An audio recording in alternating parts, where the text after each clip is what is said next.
Bienvenidos a los Argonautas del Archipiélago Digital, al podcast del Archipiélago Digital. Por ahí preguntaban que si nosotros éramos islas y nos juntamos y por eso archipiélago.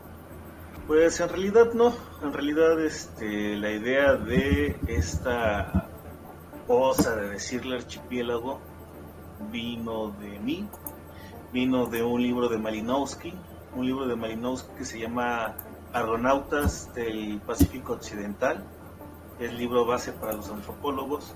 Y entonces, pensando que el internet, las redes sociales, pues se pueden entender como pues un inmenso océano donde existen diferentes islas llamadas Telegram, llamadas Facebook, YouTube, todo esto, pues vino esta idea de hablar de los argonautas del archipiélago digital.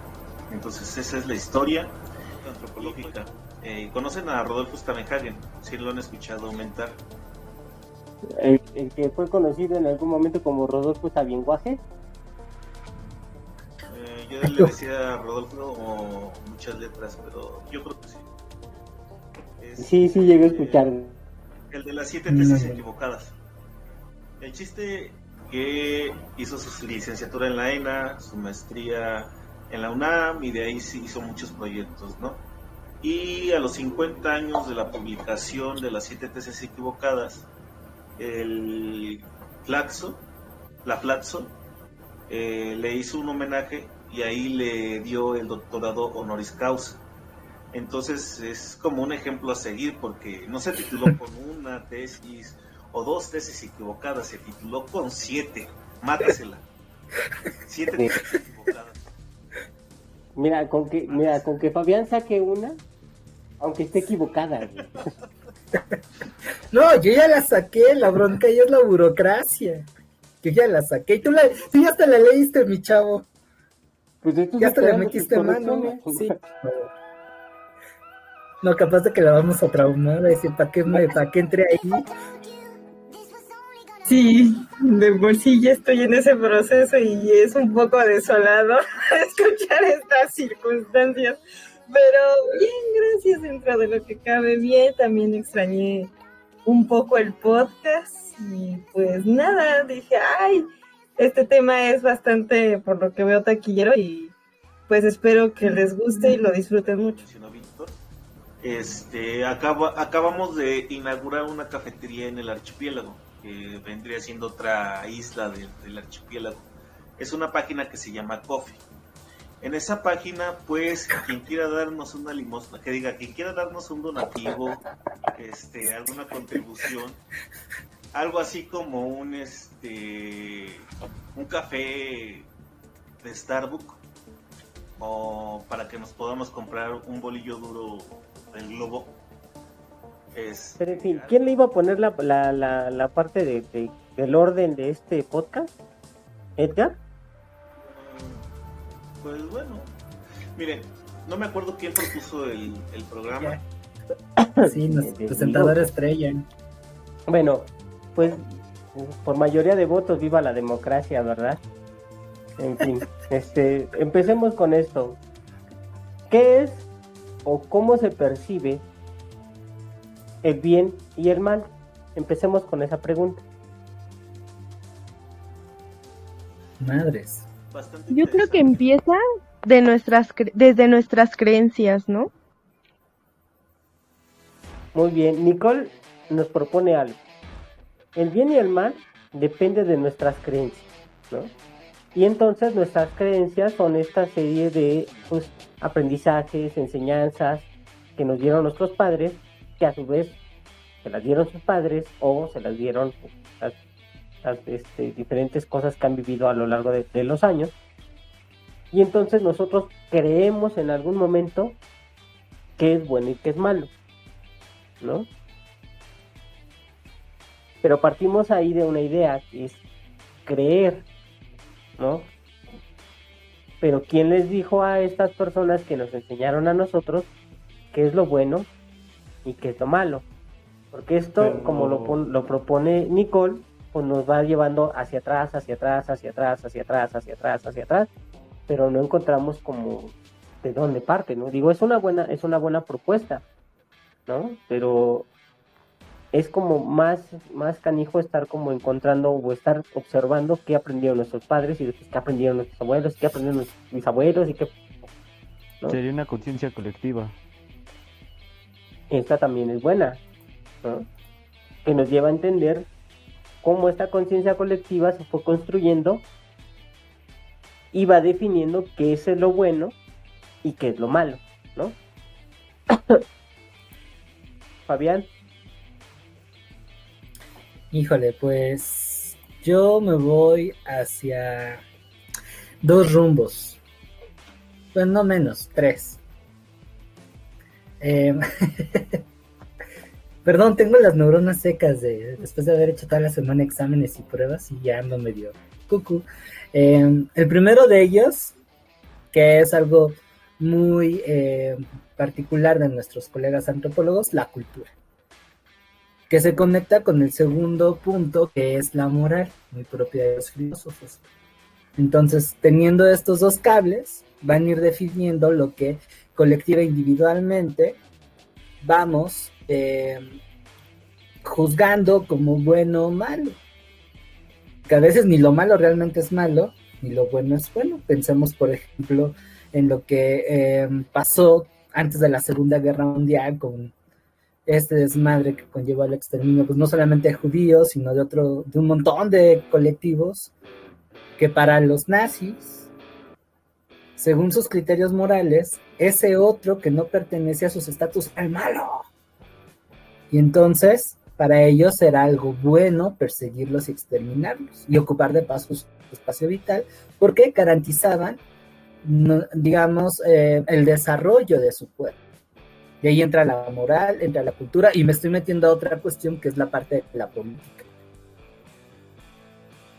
Y eso, por ejemplo, pudiéramos evaluarlo bajo nuestros criterios morales actuales, que es lo que realmente estamos considerando como malo y desde dónde se está partiendo.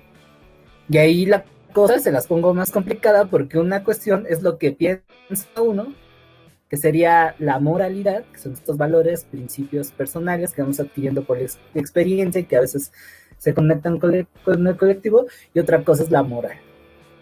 Pensamos, por ejemplo, en mi caso, que yo no tengo broncas, por ejemplo, en que las chicas no se vistan con falda o se dejen crecer el vello, bueno, pasa esas cosas, ¿no? No tengo broncas, no me parece malo. O que hablen con groserías. A mí no me parece malo, es algo interesante.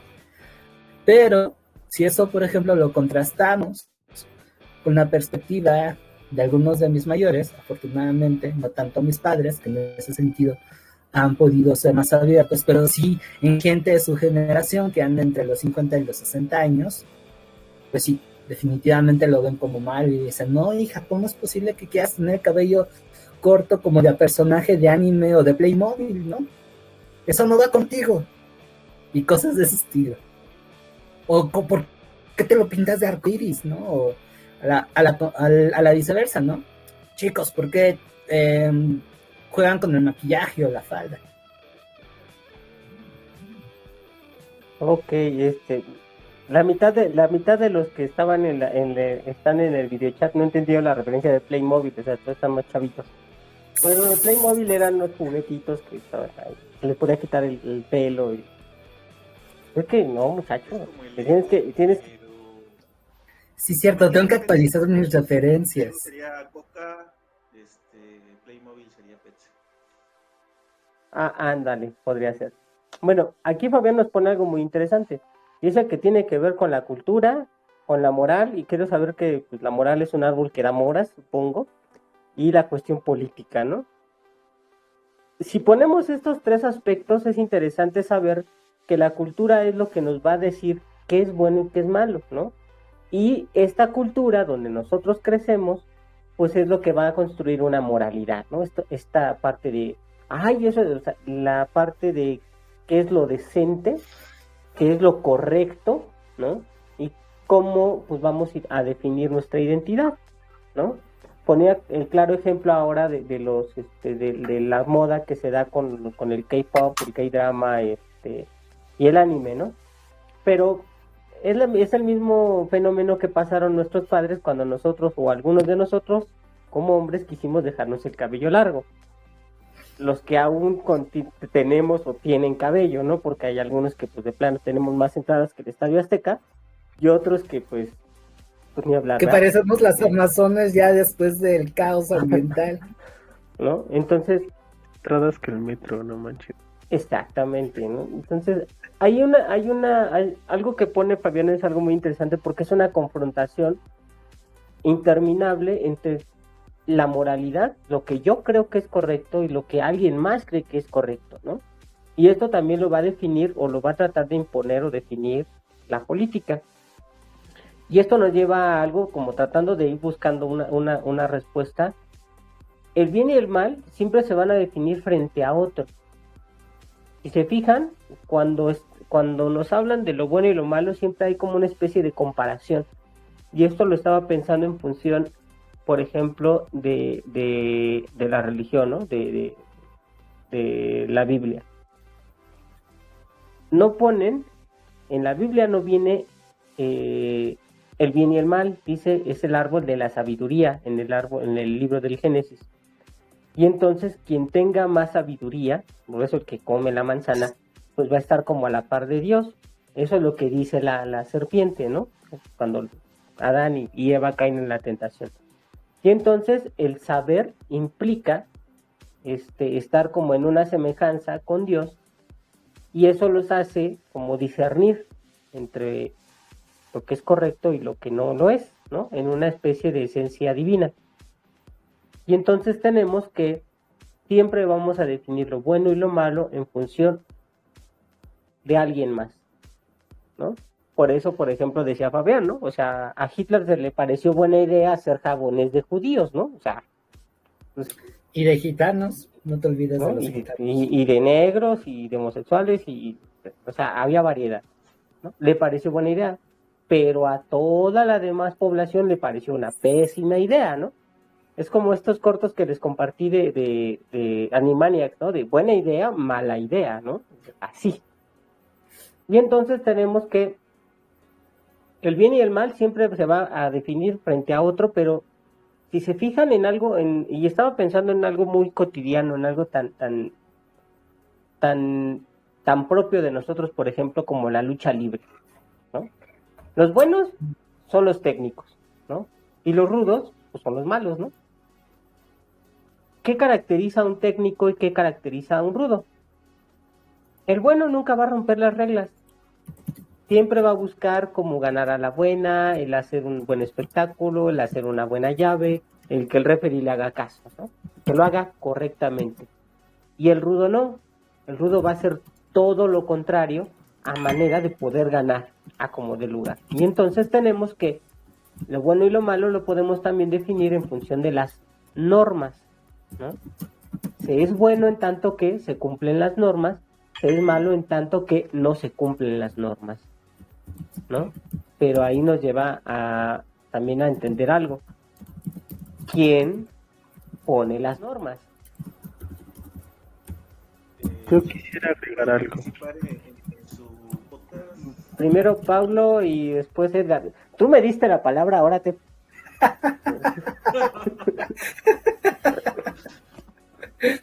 No, tú eres el moderador, por eso estoy siguiendo las reglas, soy el técnico, soy el bueno. No, disculpa.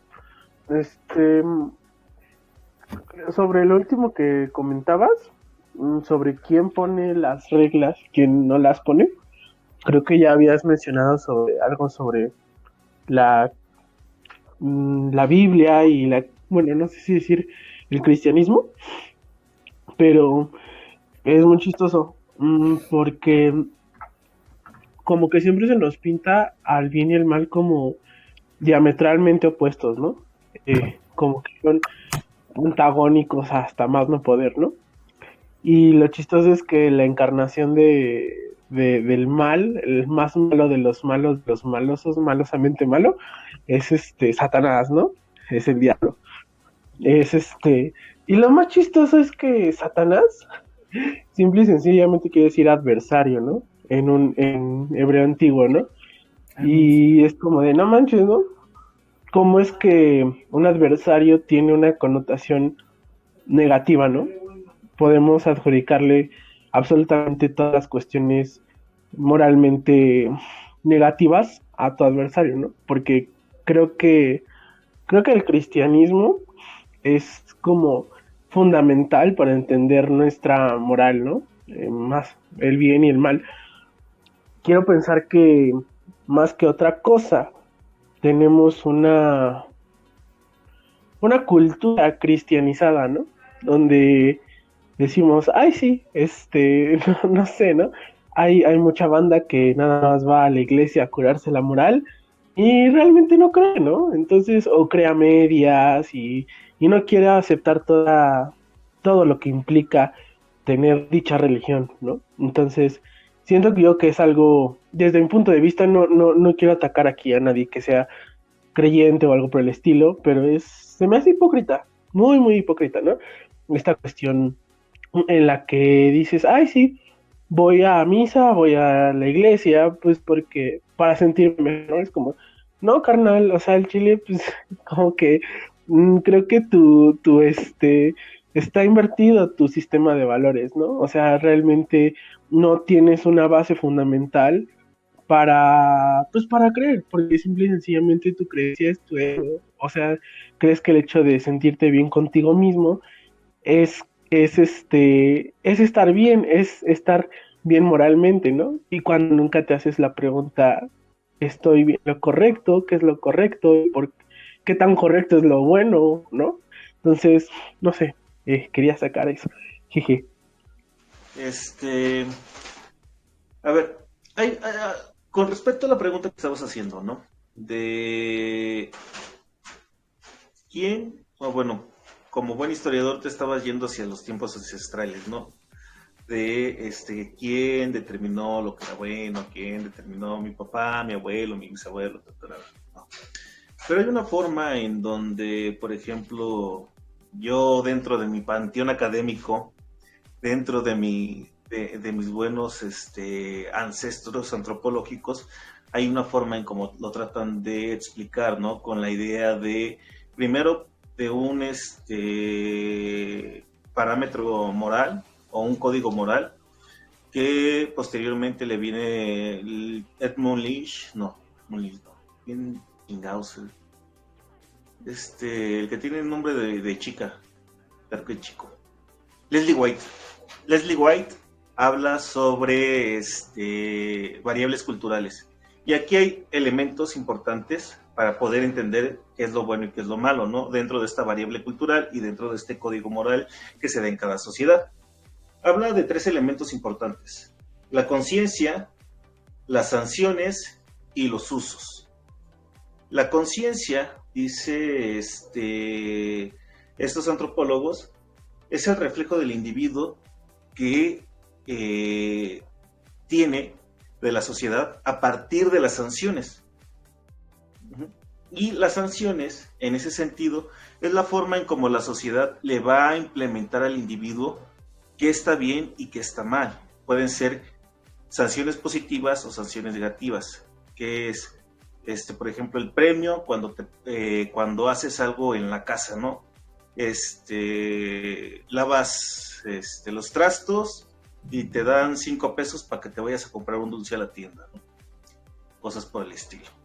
O te portas mal, le pegaste a tu hermanito, te vas al rincón a ver hacia la pared y a reflexionar lo que hiciste, ¿no? Cosas por el estilo. Es decir, a partir de esto, las sociedades están determinando en el individuo qué está bien y qué está mal. Pero no todas las sociedades se comportan igual y por eso existen diferentes variables de cómo van a sancionar, positiva y negativamente. Ajá. Y a partir de esto, precisamente viene en el individuo, para que esto funcione, también viene en el individuo un cuarto factor que es indispensable: el deseo de aprobación.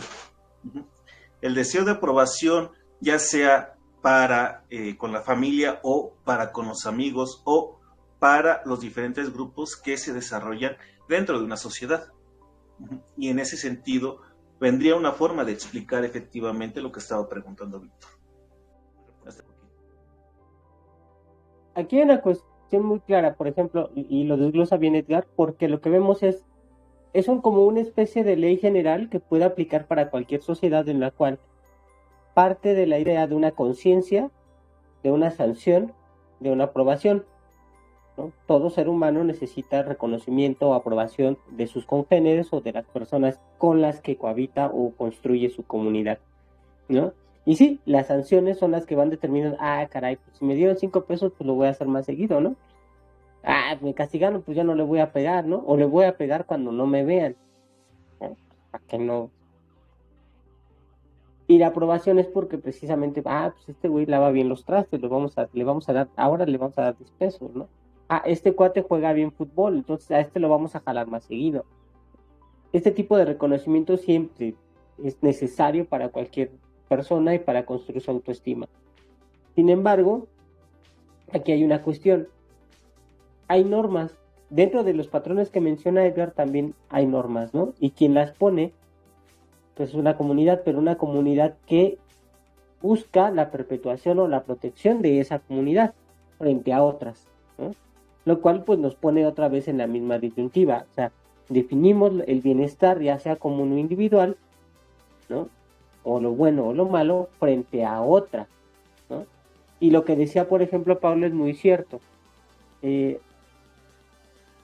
Son pocos los que asumen como este compromiso religioso, pero partimos yéndonos un poquito más para este lado moral religioso, partimos de algo muy interesante porque sí se habla de una reconstrucción, un reconocimiento individual, pero se busca un bienestar común y no es algo que sea propio del cristianismo, sino que parte de todas las religiones, ¿no? De distintas formas, pero buscan perpetuar esta comunidad, ¿no? Esta cohesión social que tiene cada uno, ¿no? Los judíos de alguna forma, los musulmanes de alguna otra, los mormones, los testigos de Jehová, creo que los testigos de Jehová hacen ligas o sea, su divertimento familiar es ir a tocar puertas los domingos a las 8 de la mañana, pero bueno, cada quien lo busca, ¿no? Lo constituye de alguna forma, ¿no?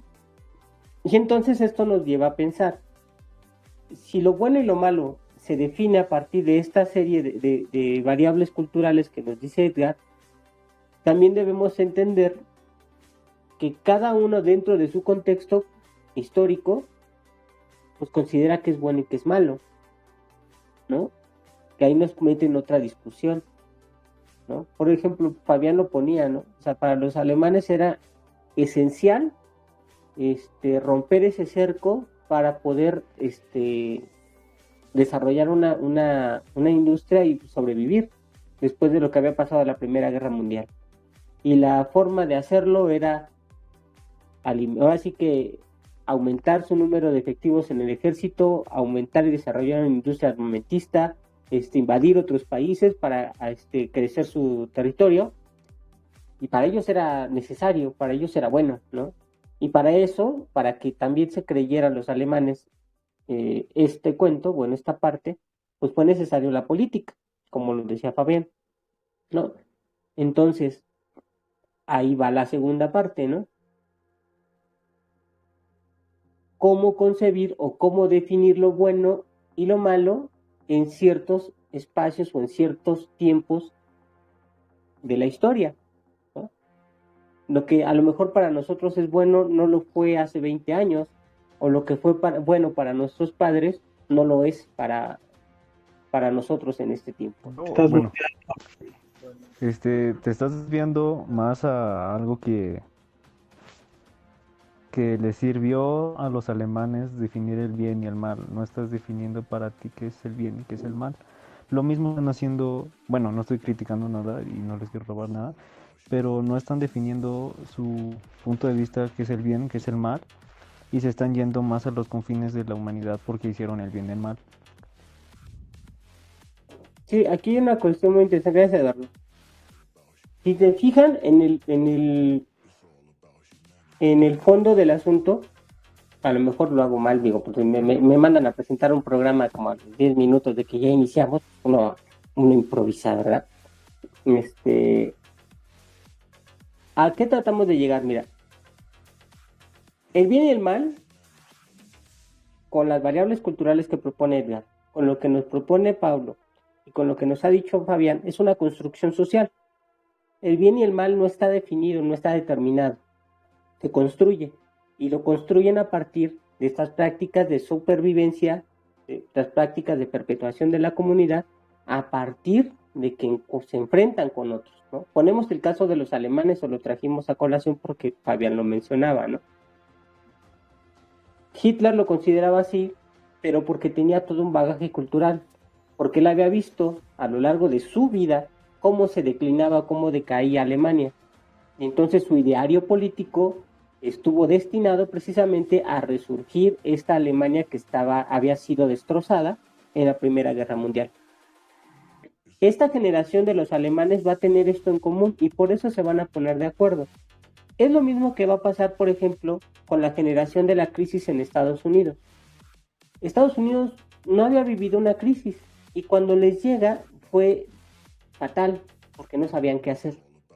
O sea, para nosotros es habitual ver que hay desempleo, que hay crisis, que hay desabasto de alimentos, que hay desabasto de medicinas, ¿no?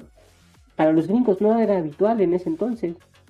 El verlo, el que familiares, miles de familias se quedaran sin trabajo, esto lo pueden ver si no lo quieren, o no lo acostumbran en alguna clase de historia, lo pueden ver en una película o en una novela que se llama Las uvas de la ira, de John Steinbeck, si no mal recuerdo. Entonces, hay familias que tienen que emigrar de un extremo a otro de los Estados Unidos. ¿Por qué? Porque para ellos consideraron, ¿no?, que lo que había hecho el Estado o lo que había hecho el gobierno era malo, ¿no? ¿Por qué? Porque se habían quedado sin trabajo. La percepción de ellos en las bases es que fue malo, porque a ellos les afectó. Y sin embargo, el Estado lo que había hecho en ese momento era acrecentar o tratar de asegurar la producción que les enriqueciera o siguiera enriqueciendo a la nación. Entonces vemos que hay una condición, es una construcción social, dependiendo del punto de vista donde lo estén viendo. Digamos, cada quien narra, cada quien cuenta cómo le va en la feria. Ahora aquí el sentido está, como lo decía Edgar, de acuerdo a estas variables culturales, cómo encontramos estas narraciones en las sociedades, ¿no? Para nosotros ahorita, el ver como, es malo que se vistan así, que se peinen así, es algo moral, pero dentro de 30 años pues no va a pasar más allá de esto, ¿no? ¿Cómo le pasó a nuestros papás? Y son códigos que van a ir cambiando, cómo se va transformando esta percepción, ¿no? Pero aquí lo curioso es cómo se construye o cómo construimos nosotros, y lo mejor de todo, o sea, cómo lo construimos y cómo lo difundimos, nuestra percepción de lo bueno y de lo malo, ¿no? Que a lo mejor ahí nos puede dar una orientación o un dato ahí, Edgar. Mira, yo parto y me puse a estudiar en vacaciones y de hecho no me acuerdo quién propuso el tema y ya después estuve maldiciendo en mis vacaciones a quien propuso el tema porque me puso a leer, ¿no? Y luego alguien se puso también en el chat de Telegram a poner un montón de libros un día antes de Navidad. Entonces, después de todo esto, después de todas estas lecturas, lo quería guardar para mis conclusiones, a ver qué invento en las conclusiones después. Una cosa interesante aquí es que nosotros, después de todo lo que estamos leyendo y después de lo que estamos empezando a decir, podemos llegar a la conclusión de que los seres humanos no nacimos para ser buenos o malos. Y eso es importante. Pero esto no quiere decir que seamos como una hoja en blanco como lo propuso Luke en algún momento. No, porque los seres humanos se van creando a partir, o más bien en la actividad humana. Y esta actividad humana depende del contexto histórico. Y aquí quiero llegar a un punto importante. Partamos de lo actual hacia atrás. ¿Qué es lo actual que nosotros conocemos para poder definir los parámetros de lo bueno y lo malo? Vayamos a la ideología del capitalismo. Dentro de la ideología del capitalismo, dentro de lo que se está planteando de todas estas teorías, para esta ideología el ser humano es egoísta por naturaleza, es decir, es malo por naturaleza. Pero ¿cómo es que se llegó a esta percepción? Y ya lo estaba retomando aquí Vic, y creo que por aquí en el chat estaban hablando sobre la percepción de los egipcios y de los griegos. Y efectivamente hay que remontarse a esta idea de cómo se va construyendo la humanidad desde los griegos, o cómo se va construyendo la percepción de la humanidad desde los griegos. Desde esta perspectiva de que el ser humano es egoísta por naturaleza, solo le quedan opciones a la sociedad para evitar un caos y que la sociedad caiga, ¿no? Se destruya la sociedad, ¿no? Para poder vivir en sociedad, o se domestica el individuo a partir del Estado, o se contrapone un egoísmo frente a otro egoísmo y se convierte un egoísmo individual en un bien para todos, en este sentido de la maximización. Y precisamente es aquí como van estructurando todas las teorías políticas y todas las teorías económicas que van funcionando dentro del capitalismo. Los economistas precisamente hablan del individuo maximizador de los bienes. Los políticos pues hablan precisamente de los actos racionales que sirven a intereses individuales. En ese sentido, justo también llegan las percepciones antropológicas que van a contrastar con esto y van a precisamente a presentarnos esta crítica, ¿no? Por un lado, esta idea o esta visión que parte del egoísmo natural y que simplemente está proyectando la ideología del capitalismo al orden general de la naturaleza. Es decir, es una historia que se busca hacer una historia natural, pero básicamente es la proyección de esta ideología hacia este orden. Y dentro de lo que son la economía política, simplemente el orden del capitalismo se empieza a considerar natural y por lo tanto se plantea que en ese sentido esta naturalidad es la realidad, cuando en verdad lo que está sucediendo es que es el resultado histórico en el que el Estado promueve la propiedad privada y los mercados libres, y en ese sentido frena los deseos de los grupos sociales que tratan de retomar la regulación del mercado, del libre mercado. Digamos que es también producto de un resultado histórico. Y bueno, aquí antes de que se duerman, pues lo dejo hasta aquí, a ver Remediar tu punto de vista. Tú mencionas una naturaleza humana egoísta, pero no es eso. Es más una naturaleza humana al miedo a no tener lo mismo que los demás, que sería la envidia, y la muerte. O sea, es miedo a no tener lo mismo que los demás, al no ser visto como los demás, y el miedo a la muerte. Al morir, todos se quieren sentir realizados, ¿no? O sea, tener lo mismo que los demás o más que los demás. Pero ahí es cuando tú partes de la naturaleza humana del egoísmo. Entonces, ahí sí, no coincido contigo. Sí, fíjate No, que hay sí, una... o sea, no es mi idea, es lo que estoy planteando de que es la ideología del capitalismo. Pues, Ajá. no es mi idea, es lo que... Ajá. Pero fíjate Sí, que sí. Eduardo pone algo muy interesante, porque fíjate, él cuestiona la parte de la naturaleza humana, y entonces esto nos lleva a una cuestión. El capitalismo define que el hombre es egoísta por naturaleza, porque lo que está buscando, al igual que cualquier otra ideología, es un determinismo, ¿no? Es decir, el hombre es tal y no va a cambiar, ¿no? Y entonces lo que está buscando es caracterizar al hombre para poder dotarlo o señalarle cuáles son las condiciones, ¿no? Que es un poco lo que decía él, ¿no? Definimos como envidia, ¿no? Todos quieren tener algo más, quieren ser más que otro, ¿no?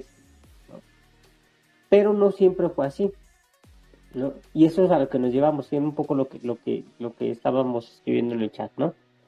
El hombre no existe como tal una naturaleza humana, porque la idea de naturaleza humana también tiene que ver con la religión, ¿no?